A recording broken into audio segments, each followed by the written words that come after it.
நீங்கள் பார்த்துக் கொண்டிருப்பது உங்கள் விஜய்.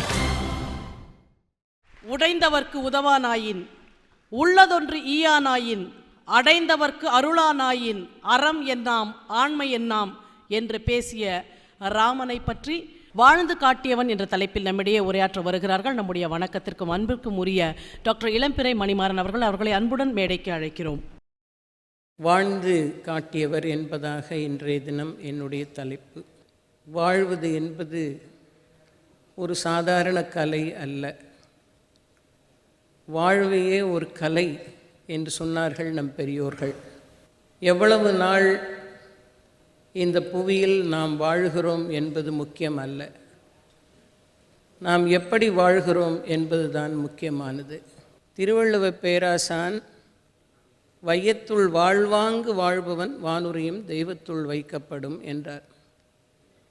வாழ்வாங்கு வாழ வேண்டும் என்பது குறளில் அடிக்கோடிட்டு படிக்க வேண்டிய ஒரு வாசகம். நம் அருளாளர்களும் மண்ணில் வாழலாம் என்று பாடாமல் மண்ணில் நல்ல வண்ணம் வாழலாம் என்று பாடினார்கள். ஆக வாழ்வதற்கும் நல்ல வண்ணம் வாழ்வதற்கும் வேறுபாடு உண்டு, வாழ்வதற்கும் வாழ்வாங்கு வாழ்வதற்கும் வேறுபாடு உண்டு. ஆக வாழ்வாங்கு வாழ்ந்து வரலாறு படைத்தவர்களைத்தான் வாழ்ந்து காட்டியவர் என்று நாம் சொல்லுகிறோம். ஏனென்றால் வாழ்ந்தவர்கள் கோடிக்கணக்கில் இருப்பார்கள் உலகில், ஆனால் வாழ்வாங்கு வாழ்ந்தவர்களின் தொகை அவ்வளவு இருக்காது. வாழ்வாங்கு வாழ்ந்தவர்கள் தங்களுக்காக மட்டும் வாழாமல் தங்களது வாழ்வை மற்றவர்களுக்கு பாடமாக தந்து சென்றவர்கள் என்று பொருள். ஆகவேதான் கம்பன் வாழ்வாங்கு வாழ்ந்து காட்டிய ராமனை நடையில் நின்றுயர் நாயகன் என்று அழைத்தான். நடை என்பது நம்முடைய பண்பு நலன்களை குறிக்கின்ற அருமையான ஒரு சொல். ஒருவர் பண்பாடு சரியில்லை என்றால் அவரது நடை சரியில்லை என்று சொல்லுவார்கள். அவர் நடை சரியில்லாத நடை என்றால் பண்பாட்டில் சற்று குறைவுடையவர் என்று பொருளாகி போய்விடும். சிலர் நடை நன்றாக இருக்க வேண்டும் என்பதற்காகவே பண்புகளை பார்த்து பார்த்து புதுக்கி அதன் வழி நிற்பார்கள்.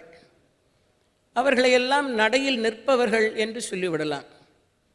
இப்படி நடையில் நிற்பவர்கள் கூட சில காலகட்டங்களில் சூழ்நிலைகளில் மாற்றங்கள் ஏற்படும் போது நடையை மாற்ற வேண்டிய நிலைக்கு தள்ளப்படுவார்கள். அப்பொழுது அவர்கள் மேல் பரிவு கொள்ளுகிற சமூகத்தார் சொல்லுவார்கள், சரியாகத்தான் இருந்தார், இப்பொழுது சூழ்நிலை சரியில்லை, ஆகவே நடை மாறிவிட்டது என்பதாக ஒரு சமாதானத்தை சொல்ல ஆரம்பிப்பார்கள். கம்பன் சொல்லுகிறான், ஒரு மனிதனுக்கு நடை என்பது மிகவும் முக்கியமானது. அந்த பண்பு நடையில் ஒருவன் நிற்க வேண்டும் என்பது அதைவிடவும் முக்கியமானது. நிற்க வேண்டியதோடு நிறுத்தி கொள்ளாமல் அந்த நடையை மேலும் மேலும் அவன் உயர்த்தி கொண்டு சென்று நடையில் நின்று உயர் நாயகனாக இருக்க வேண்டும் என்பதனால் கம்பன் நமக்கு சொல்லுகிறான், ராமனிடத்தில் நல்ல நடை இருந்தது, அந்த நடையிலே ராமன் நின்றான், நின்றவன் காலம் செல்ல செல்ல அந்த நடையில் உயர்ந்து சென்றான். ஆகவே அழகான ஒரு தொடர் எடுத்து வாழ்ந்து காட்டிய ராமனை நடையில் நின்று உயர் நாயகன் என்று கம்பன் போற்றி தொழுகிறார். அப்படிப்பட்ட ஒரு அருமையான மேல்வரி சட்டமாக மற்றவர்களுக்கெல்லாம் ஒரு உதாரண புருஷனாக இலங்கியவன் ஸ்ரீராமபிரான். தொடங்கும் போதே அழகாக தொடங்குவான் கம்பன். ஒரு பகல் உலகெல்லாம் உதரத்துள் பொதிந்து அருமறைக்கு உணர்வு அரும் அவனை அஞ்சன கருமுகில் கொழுந்து எழில் காட்டும் ஜோதியை திருவுறப் பயந்தனள் திறங்கொள் கோசலை என்று தொடங்குவான். ராமன் பிறந்தான் என்கிற செய்தியை சொல்ல வருகிறான். கருமுகில் கொழுந்து எழில் காட்டும் ஜோதி என்றான், அருமறைக்கு உணர்வு அரும் அவன் என்றான், அஞ்சன வண்ணமுடையவன் என்றான், திருவுறப் பயந்தனள் திறங்கொள் கோசலை என்று தொடங்குகிறான். இந்த உலகம் வாழ்வதற்காக, இந்த உலகிற்கு நன்னறி புகட்டுவதற்காக ஸ்ரீராமபிரான் தோன்றினான் என்று அருமறையின் வேதத்தின் உட்பொருளாக இருப்பவன் என்று சொல்லித்தான் கம்பன் தொடங்கினான். தொடக்கத்திலிருந்து இறுதி வரையிலேயும் பார்த்து கொண்டே சென்றால் அவன் எப்படியெல்லாம் நமக்கு வாழ்ந்து காட்டியிருக்கிறான் என்பதை நம்மால் புரிந்து கொள்ள முடியும். தசரத சக்கரவர்த்தியை பற்றி ராமாயணம் சொல்லுகிறது. 60,000 ஆண்டு காலம் அரசாட்சி செய்தான். எல்லா வளமும் இருந்தது, ஆயினும் ஒரு குறையோடு இருந்தான். புத்திரப்பேறு இல்லை என்கிற குறையோடு இருந்தான் தசரத சக்கரவர்த்தி. அவன் இளமை காலத்தை வர்ணிக்கும் போது சொன்னார்கள், வேட்டைக்கு சென்றான். சலபோஜனன் என்கிற ஒரு முனிவன் தன் மகனை தண்ணீர் எடுத்து கொண்டு வர சொல்லிவிட்டு மனைவியோடு அமர்ந்திருந்தான். தண்ணீர் எடுக்க சென்ற சுரோசனன் என்று அழைக்கப்பட்ட சிரவணன் தண்ணீர் எடுக்க சென்றவன் கொண்டு சென்ற குடத்தை தண்ணீருக்குள் அமிழ்த்தினான். அப்பொழுது எங்கிருந்தோ யானை தண்ணி குடிப்பது போன்ற சப்தம் காதில் விழ, சப்தத்தை வைத்து கொண்டு தொலைவை நிதானம் செய்து கொண்டு சப்தவேதி என்கிற ஆயுதத்தை பிரயோகம் செய்து அந்த அம்பினால் யானையை வீழ்த்துவதாக நினைத்து கொண்டு குடத்தில் தண்ணீரை மொண்டு கொண்டிருந்த அந்த சிரவணனை வீழ்த்தி விட்டான் தசரதன். மாண்டு போனது யானை அல்ல, மனித உயிர் என்று தெரிந்து மன்னன் ஓடோடி வந்தான். அந்த குழந்தை சொன்னான், என் பெற்றோரிடத்தில் தண்ணீரை கொடுத்து விடுங்கள், அதற்கு பிறகு மாண்டு போன செய்தியை சொல்லுங்கள் என்று சொல்லிவிட்டு உயிரை விட்டு விட்டான். முதலில் செய்தி சொன்னால் அவர்கள் தண்ணீர் கூட அருந்த மாட்டார்கள் என்று. தண்ணீரை எடுத்துக்கொண்டு நடுக்கத்தோடு போனான் தசரதன். அந்த பெற்றோருக்கு செய்தி தெரிந்தது, மாண்டு போய்விட்டான் தங்களுடைய ஏகபுத்திரன் என்று. அவர்கள் சொன்னார்கள், நாங்கள் கண்ணில்லாமல் இருந்தோம், ஆனால் எங்கள் கண் போல எங்கள் குழந்தை இருந்ததனால் கண்ணில்லாத குறையே எங்களுக்கு தெரியவில்லை. இன்றுதான் எங்களுக்கு கண் பறிபோனது போல் ஆயிற்று. இந்த துன்பத்தை எப்படி முயற்சி செய்தாலும் தீர்க்க முடியாது. ஆக கண்ணில்லாத எங்களுக்கு கண் போல் இருந்த குழந்தை மாண்டு போக நீ காரணமாகிவிட்டாய். இந்த புத்திர சோகத்தை விட பெரிய சோகம் ஒன்றும் இல்லை. நாங்கள் எப்படி புத்திரனை பிறந்த சோகத்தில் உயிர் துறக்கப் போகிறோமோ அதுபோலத்தான் அந்த சோகத்தில் நீ உயிர் துறப்பாய் என்று சாபம் கொடுத்தான். அப்படி ஒரு சாபத்தை கேட்டால் ஒரு மன்னன் நடுங்கி இருக்க வேணும். ஆனால் தசரதன் நடுங்கவில்லை, தசரதன் மகிழ்ச்சி அடைந்தான். சாபத்தை கேட்டு யாராவது மகிழ்ச்சி அடைவார்களா? தசரதன் எல்லையில்லாத மகிழ்ச்சி அடைந்தான். ஏன் மகிழ்ச்சி அடைந்தான் என்றால், அதுவரையிலும் திருமணமான தசரதனுக்கு புத்திரப்பேறு இல்லை. ஆக நீ புத்திர சோகத்தால் மாண்டு போவா என்று சாபம் கிடைத்தவுடன் தசரதன் நினைத்தான், அப்படியானால் எனக்கு குழந்தை உண்டு. இப்படி நினைத்து பார்த்து தசரதன் மகிழ்ச்சி அடைந்தான் என்கிறான் கம்பன். அப்படியானால் கண்டிப்பாக எனக்கு புத்திரப்பேறு உண்டு என்று மகிழ்ச்சி அடைந்தான். புத்திரப்பேறு இல்லாத போது கண்ணில்லாதவனைப் போலத்தான் தசரதன் இருந்தானாம். பிறகு புத்திர காமேஷ்டி யாகம் பண்ணி ராம பரத லக்ஷ்மண சத்ருக்கனரை பெற்ற பிறகு நல்ல கண்களை பெற்றவனைப் போல் ஆனானாம் தசரதன். கம்பன் சொல்லி கொண்டு வருகிறான், அழகாக பிறந்த குழந்தைகள் குருகுலவாசம் செய்தார்கள், வளர்ந்தார்கள். நால்வரையும் பார்த்து பார்த்து தசரதன் மகிழ்ந்தான்.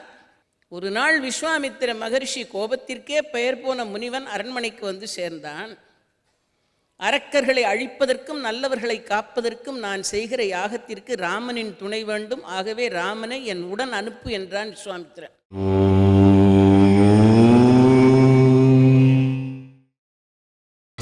நீங்கள் பார்த்துக் கொண்டிருப்பது உங்கள் விஜய்.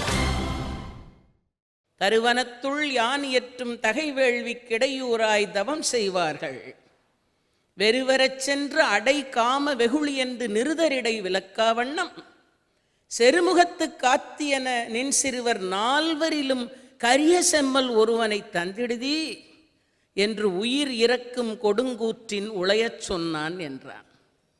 யார் உயிரையும் நேராக வந்து கொடுன்னு யமன் கேட்கறது இல்லை. ஏதாவது ஒரு வடிவத்தில் உயிரை எடுத்துக்கொண்டு போய் விடுவான். நேராக வந்து எருமக்கடாவில் இறங்கி வாழ்ந்தது போதும் உயிரை எடுத்து வை என்று சொல்வதில்லை. ஆனால் கம்பன் சொன்னான், நேராக யமன் வந்து உயிரை கொடுன்னு ஒருத்தன்ட்ட கேட்டால் எப்படி இருக்குமோ அது மாதிரி இருந்தது இந்த விஸ்வாமித்திரன் ராமனை கொடு என்று கேட்டது என்றான். உயிர் இறக்கும் கொடுங்கூற்றின் உழையச் சொன்னான் என்றான். உன் உயிரை கொடு தசரதா என்று கேட்டு யமன் கேட்டது போல் இருந்ததாம் விஸ்வாமித்திரன் ராமனை என் பின்னால் அனுப்பு என்று சொன்னது. தசரதன் நடுநடுங்கி போனான்.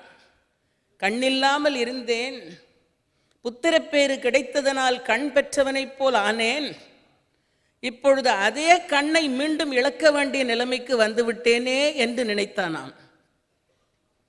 மீண்டும் அந்த கண்ணை இழக்க வேண்டிய நிலைமைக்கல்லவா வந்துவிட்டேன். என் கண்ணான ராமனை விஸ்வாமித்திரன் அழைக்கிறானே, கம்பன் பாடினான், எண்ணில்லா அருந்தவத்தோன் இயம்பிய சொல் மருமத்தின் எரிவேல் பாய்ந்த புண்ணில்லாம் பெரும்புழையில் கனல் நுழைந்தால் எனச்செவியில் புகுதலோடும் உள்நிலாவிய துயரம் பிடித்து உந்த ஆறுயிர் நின்று ஊசலாட கண்ணில்லான் பெற்று இழந்தான் என உழந்தான் கடுந்துயரம் காலவேலான் என்றான். புத்திரன் இல்லாத போது கண்ணில்லாமல் இருந்தான். புத்திரப்பேறு கிடைத்த பிறகு கண் பெற்றவனானான். இப்பொழுது விஸ்வாமித்திரன் ராமனை கொடு என்று கேட்டதனால் பெற்ற கண்ணை இழந்தவனைப் போல் ஆனான் என்றான். கண்ணே இல்லாமல் இருப்பது என்பது வேறு. கண் இல்லாதவன் பெறுவது என்பது எல்லையில்லாத மகிழ்ச்சி. பெற்றவன் அதை மீண்டும் இழப்பது என்பது சொல்ல முடியாத துயரம். ஆக கண்ணில்லான் பெற்றிழந்தான் என உழந்தான் கடுந்துயரம் காலவேலான் என்றான். கம்பன் சொல்லுகிறான், ராமன் யார்? தசரதனையே பேச வைத்தான். ராமா, நீ என் கண் என்றான் தசரதன். நீ என் உயிர் என்றான் தசரதன். ஒரு பிள்ளை தந்தைக்கு எப்படி இருக்க வேண்டும் என்றால் தந்தையின் உயிர் போல் இருக்க வேண்டும். ஒரு புத்திரன் தந்தையின் கண் போல் இருக்க வேண்டும். என் கண் என்றான் தசரத சக்கரவர்த்தி. மிக அருமையாக கம்பன் சொல்லி கொண்டு வருகிறான். ராமனை அழைத்து பட்டாபிஷேகம் உனக்கு என்கிற செய்தியை சொல்ல வேண்டிய சூழ்நிலை தசரதனுக்கு வந்தது. காதோரத்தில் ஒரு நரை, கண்ணமூலத்தினில் வந்து கழறிய நரை தசரதனுக்கு சொல்லாமல் சொன்னதாம், மன்னனே, இந்த அவனியை மகனுக்கு ஈந்துவிட்டு நீ பன்னரும் தவம் புரிவதற்காக கானகம் செல் என்று. பட்டாபிஷேகம் செய்வதற்கு முன்னால் முனிவர்களையும் அமைச்சர்களையும் கலந்து ஆலோசித்தான், முடிவெடுத்தான். எடுத்த முடிவை ராமனிடத்தில் சொல்ல வேண்டும். ராமனை அழைத்து வா என்றான். ராமன் வருகிறான். மகனே, உனக்கு நாளை பட்டாபிஷேகம் என்று ஒரு செய்தியை சொல்ல வேண்டும். இந்த செய்தியை சொல்லுவதற்கு வேறு எந்த விதமாகவும் சிந்திக்க வேண்டிய அவசியமே இல்லை. மகிழ்ச்சியான செய்தி. ஒரு காட்சி காட்டுகிறான் கம்பன். வந்தான். ராமன் தந்தைக்கு அருகிலே நின்று கொண்டிருந்தான், பசுவுக்கு அருகிலே நிற்கிற கன்றை போல. இப்போ தந்தை பிள்ளையை வா என்று அழைத்தார் என்றால் மகன் வருவான். வந்தவுடன் தந்தை அமரச் சொல்ல வேண்டிய அவசியமே இல்லை, அவனே உட்கார்ந்து கொள்வான். சில காலகட்டங்களில் தகப்பனார் நின்று கொண்டிருப்பார், பிள்ளை உட்கார்ந்துட்டு இருப்பான். என்னடா சொல்கிற, என்ன சொல்கிற, என்ன சொல்கிறேன்னு அவர் கேட்டுக்கிட்டே இருப்பார். நின்றுக்கிட்டே இருப்பார். அவன் உட்காந்துக்கிட்டே சொல்லுவான், என்னத்தை சொல்லன்னு உட்கார்ந்துக்கிட்டே இருப்பான். ராமனை காட்டுகிறான் பாருங்கள். அருகில் வந்து கன்று போல் நின்றான். தசரதன் பிள்ளையை பார்த்தான். ராமா, இப்படி உட்கார், வா, ஏன் என்னை அழைத்தீர்கள்? ஒன்றும் கேட்கவில்லை. தந்தை சொல்வார் என்று அமைதியாக இருந்தான். நாளை உனக்கு பட்டாபிஷேகம் என்று தொடங்கவில்லை. அந்த தந்தை சொன்னான், மகனே, இந்த உலகில் மிகவும் சிறந்தவர்கள் யார் சொல் பார்க்கலாம் என்றான். நீங்கள் எல்லாம் போய் இதுபோல் உங்கள் பிள்ளையை கேட்டு பாருங்கள். நம்ம அப்பா நல்லா தான் இருந்தார் நேற்று வரைக்கும். இந்த பேச்சை கேட்க போய் ஏதோ குழம்பி போயிட்டார். சம்பந்தமில்லாத ஒரு கேள்வியை கேட்கிறார். கண்டிப்பாக சொல்வார்கள். ராமனை தசரதன் கேட்டான், மகனே, இந்த உலகில் உயர்ந்தவர் யார்? இப்படி ஒரு கேள்வியை கேட்டதற்கு அந்த பிள்ளை சொன்னா, அப்பா நீங்கள் சொன்னால் நான் தெரிஞ்சுக்கிறேன்ப்பா. உடனே தந்தை சொன்னான், நிறைய பேர் நினைக்கிறார்கள் மண்ணாளுகிற மன்னர்கள் தான் உலகில் சிறந்தவர்கள் என்று. இன்னும் சில பேர் நினைக்கிறார்கள் 33 கோடி தேவர்களின் தலைவனான தேவேந்திரன் தான் சிறந்தவன் என்று. இன்னும் சில பேர் நினைக்கிறார்கள் 5 ஐம்புலன்களை அடக்கிய ஞானிகள் தான் உயர்ந்தவர்கள் என்று. ஆனால் மகனே, நான் என்ன சொல்லுகிறேன் தெரியுமா? மண்ணாளுகிற மன்னர்களை விட, தேவலோகநாயகனான தேவேந்திரனை விட, 5 ஐம்புலன் அடக்கிய ஞானிகளை விட உயர்ந்தவன் ஒருவன் இருக்கிறான். அவன் யார் என்றால், தான் சொன்ன சொல்லை கேட்டு நடக்கிற பிள்ளையை பெற்றுக்கொண்ட தகப்பன் என்றான். அவனை விட பெரியவன் யாரும் இல்லை. கம்பன் பேசுகிறான், மன்னரானவர் அல்லர், மேல்வானவருக்கு அரசாம் பொன்னின் வார்களல் புரந்தரன் போலியர் அல்லர், பின்னும் மாதவம் தொடங்கி நோன்பு இழைத்தவர் அல்லர், சொல்மரா மகப்பெற்றவர் அருந்துயர் துறந்தார் என்றான். சொல்லை கடவாத பிள்ளை என்று ஒன்று இருந்தால், என் சொல்லை நான் போட்ட கோட்டை என் குழந்தை தாண்ட மாட்டான் என்று சொல்லுகிற தைரியம் ஒரு தந்தைக்கு இருந்தால், அவனை விட உயர்ந்தவர்கள் உலகில் யாரும் இல்லை என்றான் தசரதன். இதை கேட்ட ராமன் சொன்னாப்பா, நீங்கள் சொல்லி எதையாவது கேட்காம விட்டுட்டேனாப்பா. தசரதன் சொன்னான், மகனே, இது நாள் வரைக்கும் கேட்டாய், இனிமேலும் கேட்பாய் என்கிற நம்பிக்கை எனக்கு இருக்கிறது. உனக்கு நாளைக்கு பட்டாபிஷேகம் என்றார்.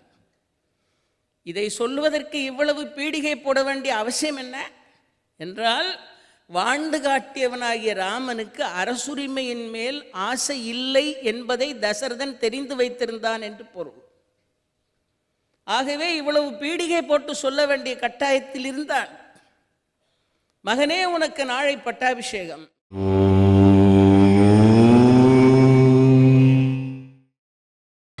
நீங்கள் பார்த்துக் கொண்டிருப்பது உங்கள் விஜய். மகனே, உனக்கு நாளை பட்டாபிஷேகம். ராமன் என்ன பதில் சொன்னான் என்று கம்பன் பதிவு செய்கிறான். அப்பா, நீங்கள் சொன்னால் சரிதான். ஏன் சரி என்றான் ராமன்? கம்பன் சொன்னான், தந்தை சொன்னால் கேட்க வேண்டும், அதனால் சரி என்றான் என்றான். இதைத்தான் பித்ருவாக்கிய பரிபாலனம் என்றார்கள். கம்பன் எழுதுகிறான், தாதைய பரிசு உரை செய்ய தாமரை கண்ணனும் காதலுற்றிலன் நிகழ்ந்திலன் கடனிது என உணர்ந்தான். இவ்வளோ பெரிய சாம்ராஜ்யம் தோள்மேல் அமரப்போகிறது, இந்த பொறுப்பை நான் எப்படி சுமப்பேன் என்கிற கவலையும் இல்லை. பட்டாபிஷேகம் பண்ணிக்கொண்டு மன்னனாக வலம் வரலாம் என்கிற மகிழ்ச்சியும் இல்லை. சரி என்று சொன்னதற்கு காரணமே, அப்பா சொன்னா கேட்கணும், தந்தை சொன்னால் கேட்க வேண்டும் என்பதைத்தான் கம்பன் எழுதுகிறான். தாதை அப்பரிசூரை செய்ய தாமரை கண்ணனும் காதலுற்றிலன் நிகழ்ந்திலன் கடன் இது என உணர்ந்தான். யாது கொற்றவன் ஏவியது, அடுத்த வரியிலே யாது கொற்றவன் ஏவியது. அரசன் சொன்னது என்ன? எனக்கு அதுதான் நீதி என்று முடிவு செய்தான் என்று எழுதிவிட்டான். அப்படியானால் தந்தை சொன்னால் மகன் கேட்க வேண்டும் என்பது ஒரு புறம் இருக்க, அரசன் சொன்னால் எல்லோரும் கேட்க வேண்டும் என்கிற நியதியும் இருக்கிறது. ஆகவே மன்னனாகிய நீங்கள் சொல்லுவதை மன்னனுக்கு அடியில் இருக்கிற ஒரு குடிமகனாக கேட்டுக்கொள்ள வேண்டிய அவசியமும் உண்டு. ஒரு தந்தை சொல்வதை ஒரு மகன் கேட்டுக்கொள்ள வேண்டும் என்கிற நியாயமும் உண்டு. ஆக இந்த இரண்டு அடிப்படையிலும் ஏற்றுக்கொள்வதாக கம்பன் தெரிவித்தானே தவிர, சரையுவும் அழகான கங்கையும் பாய்கிற ஒரு வடநாட்டுக்கு நான் மன்னனாக போகிறேன் என்கிற மமதையோ மகிழ்ச்சியோ துளிகூட அவனிடத்தில் இல்லை. தந்தை சொன்னால் கேட்க வேண்டும் என்கிற ஒரு அருமையான தர்மத்தை, ஒரு அறத்தை நடத்தி காட்டியவன் ராமன். இன்னைக்கு இருக்கிற நிலைமையோட மீதியெல்லாம் நீங்கள் வீட்டில் போய் ஒப்பிட்டு பார்த்து கொள்ளுங்கள். அதை சொல்வதற்கு நேரம் இல்லாதனால உங்கள் கற்பனைக்கே அதை விட்டு விட்டேன்.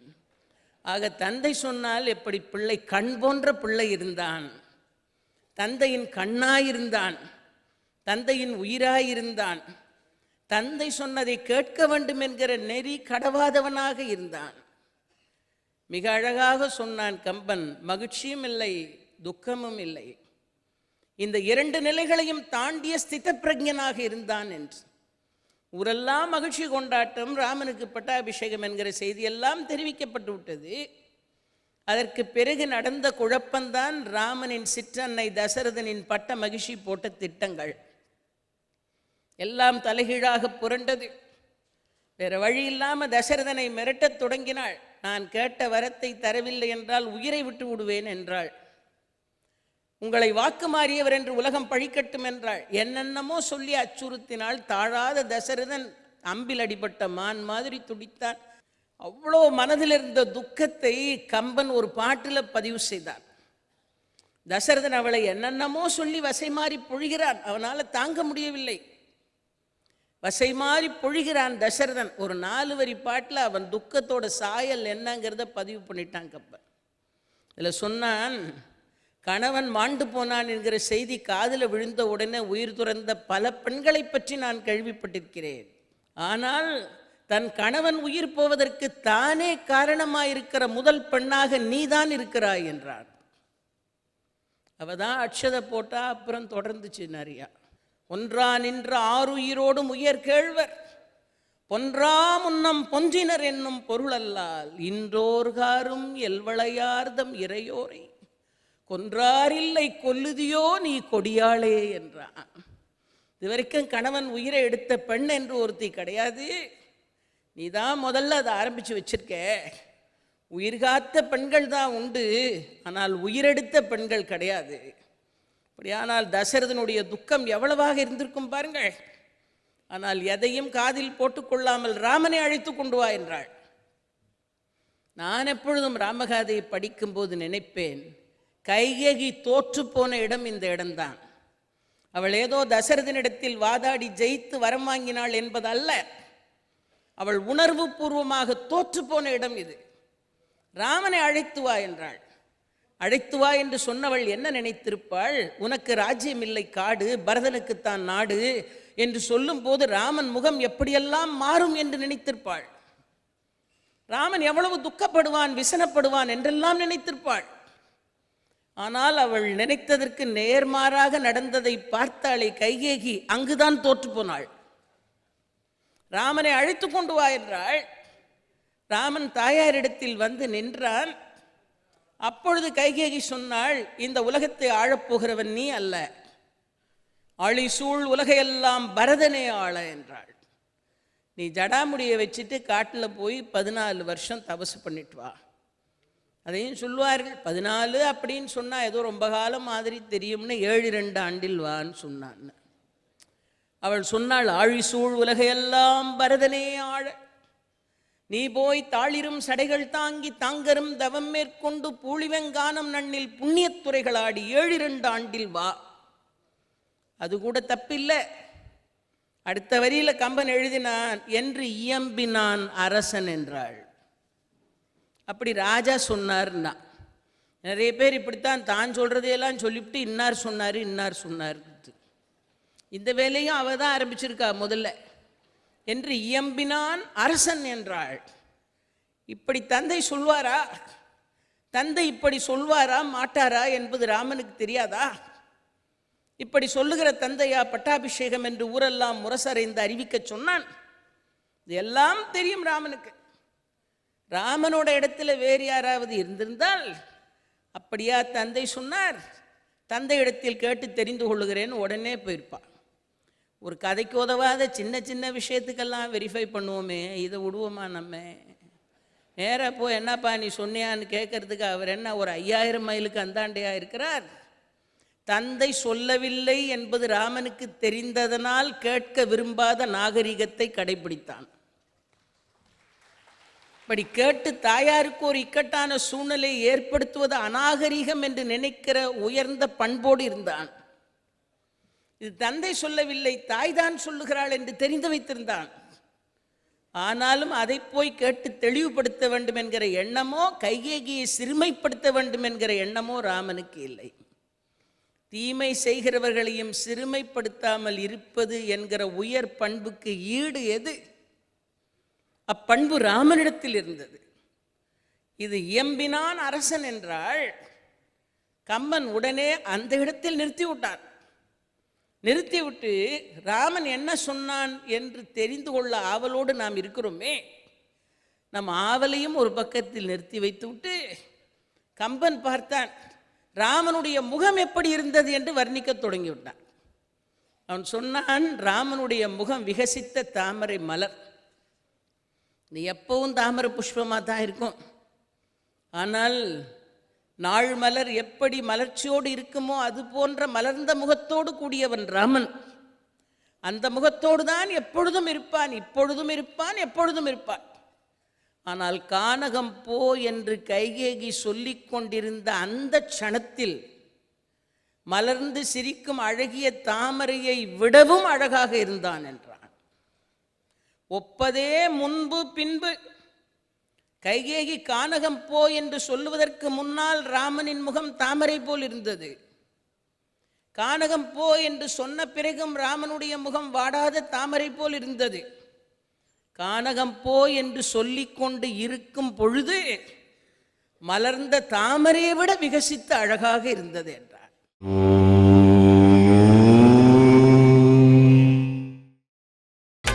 நீங்கள் பார்த்துக் கொண்டிருப்பது உங்கள் விஜய். ஒப்பதே முன்பு பின்பு கம்பன் ஒரு வரியில் சொன்னான். அந்த அழகிய திருமுகத்தை கானகம் போ என்று சொல்லிக் கொண்டிருக்கும் போது விகசித்த அந்த திருமுகத்தை என்னால் வர்ணிக்க முடியவில்லை என்று கம்பன் சொன்ன இடம் அது. என்னால் வர்ணிக்க முடியவில்லை என்று சொல்லி நிறுத்தாமல் கம்பன் சொன்னான், என் போன்ற உலகத்து கவிஞர்கள் யாரால் வர்ணிக்க முடியாது என்றார். அதனால்தான் பாட்டு தொடங்கியது, இப்பொழுது எம்மனோரால் இயம்புதற்கு எளிதோ யாரும் செப்பரும் குணத்து ராமன் திருமுகச் செவ்வி நோக்கில் ஒப்பதே முன்பு பின்பு. அவ்வாசகம் உணரக் கேட்ட அப்பொழுது அலர்ந்த செந்தாமரையினை வென்றதம்மா. விகசித்த தாமரை மலரை விடவும் அழகாக இருந்ததாம் அதை காதில் கேட்டுக்கொண்டிருக்கும் போது. ரவிவர்மா மாதிரி ஒரு அழகான ஓவியர் ஒரு தாமரை புஷ்பத்தை வரைந்தால், இங்கே அழகாக ஒரு ஓவியர் முன் வரிசையில் திரு சிவகுமார் அவர்கள் அமர்ந்திருக்கிறார்கள். ஒரு அழகான ஓவியத்தை ரவிவர்மா வரைந்தால் எத்தனை ஆண்டு காலம் ஆன பிறகும் அதை பார்த்து பார்த்து ரசித்து கொண்டே இருக்கிறோம். அந்த ஓவியத்திற்கு அந்த தாமரை மலர்ந்து சிரிப்பதற்கு தண்ணீர் தேவையில்லை. அது சூரியனை கண்டால் மலர்ந்து சந்திரனை கண்டால் குவியாது. எப்பொழுதும் விகசித்த வண்ணமாகவே இருக்கும் அந்த தாமரை. அன்றலர்ந்த செந்தாமரை என்று சொன்ன கம்பனுக்கு மனதில் ஒரு எண்ணம் இருந்தது. அன்றலர்ந்த செந்தாமரை கூட பிறகு நாள் செல்ல செல்ல சோபை குறைந்து குறைந்து வாடி வாடி பிறகு ஒவ்வொரு இதழாக உதிர்ந்து இல்லாமல் போய்விடும். ஆக அன்றலர்ந்த செந்தாமரை என்று சொன்னேனே, ஒரு அழகான திறம் படைத்த ஓவியர் தீட்டிய அழியாத ஒரு தாமரை புஷ்பத்தின் சித்திரம் என்றும் வர்ணிக்க வேண்டும் என்று ஒரு ஆசை இருந்தது. அதையும் தீர்த்து கொண்டான் கம்பன். சீதை அசோகவனத்திலிருந்து நினைத்து பார்த்தாளாம், ஆகா ராமனின் திருமுகம் கானகம் போ என்று சொல்லுகிற போதும் சித்திரத்தில் அலர்ந்த செந்தாமரை போல் இருந்ததே என்று. இத்திருத்துறந்து ஏகன்ற போதிலும் மெய்த்திருப்பதமே மேவென்ற போதிலும் சித்திரத்தில் அலர்ந்த செந்தாமரையினை ஒத்திருக்கும் முகத்தை உண்ணுவாள் என்றான். காட்டுக்கு போன்னு சொல்லிட்டு இருக்கும்போது அந்த முகம் அவ்வளவு மலர்ச்சியாக இருந்தது. அப்படி என்றால் எந்த விதமான பதவி ஆசையும் ராஜபோகத்தின் மேலே விருப்பமும் எதுவும் இல்லை. இந்த முகத்தை வர்ணித்த பிறகுதான் கம்பன் சொல்லுகிறான், ராமன் என்ன சொன்னான். ராமன் சொன்னான், இயம்பினான் அரசன் என்றாள். தோல்வி கிடைத்து விட்டது கைகேயிக்கு. முகத்தில் வாட்டமில்லை, சோகமில்லை, வருத்தமில்லை, துயரமில்லை. ஆகா இவன் சோர்ந்து போவான் என்று நினைத்தேன், கொஞ்சமும் பாதிப்பில்லாமல் இருக்கிறான், அதுவே தோல்வி. இப்பொழுதுதான் பேசத் தொடங்கினான். ராமன் சொன்னான், அம்மா அப்பா சொன்னா தான் கேட்பேன்னு நினைச்சிங்களம்மா, நீங்க சொன்னாலும் கேட்பேம்மா. அப்பா சொன்னாதான் கேட்பேனா, நீங்க சொன்னாலும் கேட்பேன். பூழிவெங்கானம் நன்னில் புண்ணியத்துறைகளாடி. புழுதி படிஞ்ச காட்டில் போய் 14 வருஷம் இருன்னு அவ சொன்னான். இவன் சொன்னா, மின்னொளிர் காணன் தன்னில் இன்றே செல்கின்றேன் விடையும் கொண்டேன். அவள் புழுதி படிந்த கானம் என்றாள், இவன் சொன்னான் ஒளி வீசும் கானம் என்றான். அழகா கம்பன் போட்டான், மன்னவன் பணி அன்றாகில் நும்பணி மறுப்பனோ, என் பின்னவன் பெற்ற செல்வம் அடியனேன் பெற்றதன்றோ, மின்னொளிர் கானம் தன்னில் இன்றே செல்கின்றேன் விடையும் கொண்டேன் என்றான். இந்த பாட்டுக்குள்ளே கம்பன் எப்படி விளையாடி இருக்கிறான் பாருங்கள். மன்னவன் பணி அன்றாகில் நும்பணி மறுப்பனோ, அப்பா சொன்னாதான் கேட்பேன்னு பார்த்தீங்களா, நீங்கள் சொன்னாலும் கேட்பேன் அப்படின்னு ஒரு அர்த்தம். இன்னொரு அர்த்தம், மன்னவன் பணி அன்று எங்கள் அப்பா சொல்லலை.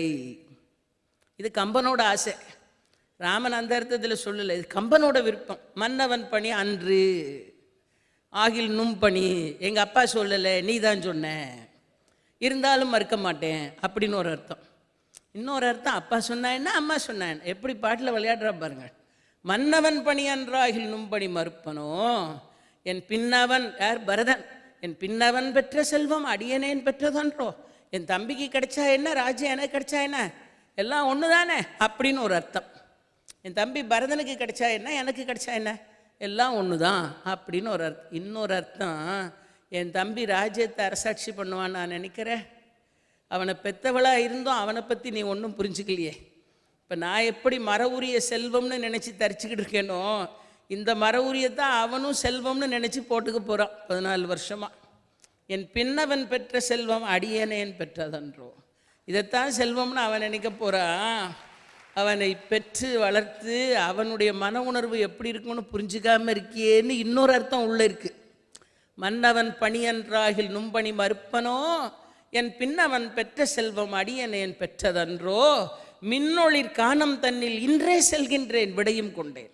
அம்மா, உனக்கு அது புழுதி படிஞ்ச காணம், ஆனால் எனக்கு அது மின்னொளிர் காணம். ரெண்டு அர்த்தத்தை உள்ளே வச்சு கம்பன் பாடினான். வனம் ஏகினான் அப்படின்னு படிக்கிறோமே, இன்னும் அழகாக சொன்னான். கோசலையின் இடத்துல போய், அம்மா எனக்கு பட்டாபிஷேகம் இல்லை, நான் வனத்துக்கு போகணும், அரச கட்டளை, பரதனுக்கு தான் பட்டாபிஷேகம். அதை சொல்லும் போதும் பாருங்கள், கொஞ்சம் கூட நமக்கு கிடைக்க வேண்டிய ராஜ்யம் தம்பிக்கு கிடைக்கப் போகிறதே என்கிற எந்த விதமான பொறாமை எண்ணமும் இல்லாமல், நின் காதல் திருமகன், கோசலை இடத்துல போய் ராமன் சொன்ன சொல், நின் காதல் திருமகன் பங்கமில் குணத்து எம்பி பரதனே துங்கமாமுடி சூடுகின்றான் அம்மா என்றான். உன்னோட அன்பான மகன், என் இனிய தம்பி, குற்றமில்லாத குணமுடைய பரதன், அவன் அரசாட்சி பண்ண போகிறான் அம்மா. அப்படியானால் எப்படிப்பட்ட மனம் அவனுக்கு இருக்க வேண்டும் பாருங்கள். இன்னைக்கு சொல்லுவானா, என் பின்னவன் பெற்ற செல்வம் அடியனேன் பெற்றதன்றோன்னு சொல்ல மாட்டான். பின்னவன் செல்வம் பெற்றால் அடிதடியில் இறங்குவோம் என்பான். அடியனேன் பெற்றதன்றோன்னு சொல்ல மாட்டான், அடிதடியில் இறங்கலாம் என்று சொல்லுவான். நம்ம கோர்ட்டில் இருக்கிற சிவில் கேசஸில் 80% அடுத்தவனுக்கும் உள்ள சொத்து தகராறு இல்லை, அண்ணா தம்பிக்கு இடையில் உள்ள சொத்து தகராறு தான். 10 அடி நிலத்துக்கு, காம்பவுண்ட் சோருக்கு, வயலில் போட்டிருக்கிற வேலிக்கு, கிணறு உனக்கா எனக்கா, அண்ணா தானே 10 அடி தானே போகிறான் அப்படின்னு நினைக்கிற மனோபாவம். அதுலேயும் 6 அடியே கழிச்சா மிச்சம் 4 தான். அது கூட அவனுக்கு நினைவில்லை. ஒரு தெருவுக்கு பேரே வச்சுருக்காங்க. ஒரு அண்ணாக்கு தம்பிக்கு பாகம் பிரிக்கும் போது சண்டை வந்து சரியாக எல்லாத்தையும் பிரித்தாச்சு. கடைசியில் அந்த வீட்டில் காலங்காலமாக இருந்த ஒரு செம்பு மட்டும் இருந்துச்சு. அந்த செம்பை எப்படி பிரிக்கிறது? பாதி பாதியாக பிரிக்க முடியுமா? அதனால் வேறு வழி இல்லாமல் 2 பேருமா சண்டை போட்டு கடைசியில் அதுக்கு எல்லாம் பஞ்சாயத்து பண்ணினவங்க செம்பை 2ஆக வெட்டி, அண்ணனுக்கு பாதி தம்பிக்கு பாதி. அந்த தெரு இன்னும் இருக்குது, மகிமை மிகுந்த மதுரை மாநகரின் செம்பு வெட்டி தெரு.